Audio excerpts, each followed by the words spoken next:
Good morning. By the way मला सांगायचं होतं की माझी जी शुगर आहे ती आहे 88 म्हणजे अगदी अगदी नॉर्मल आहे. 100च्या आत असेल तर तुम्ही नॉर्मल आहात डायबिटीससाठी. ओके चलो. त्याच्यानंतर कपाट आवरायचं होतं तर अव्यांशला पण आम्हाला खूप सगळी मदत करायची होती पसारा करण्यासाठी ना की कपाट आवरण्यासाठी.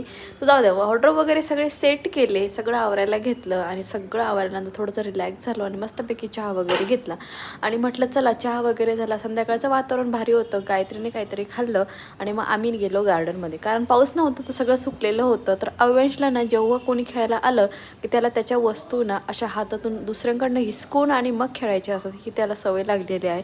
म्हणजे त्याला कळतं आहे की आपली ही वस्तू आहे ही नाही आहे असं. तर it's a good thing actually. त्याच्यानं दोघांचंही मस्त बाळांचं खेळणं झालं आणि सोसायटीमध्ये ना दोघंही वॉकी करतो, म्हणजे चाली करतो आपण म्हणतो त्यांना. दोघांची वॉकिंग मस्तपैकी चालू झाली आणि मग मी त्यांना वरती घेऊन गेली. सो चलो, व्लॉग इथेच एंड करते. भेटू एका छानशा व्लॉगमध्ये.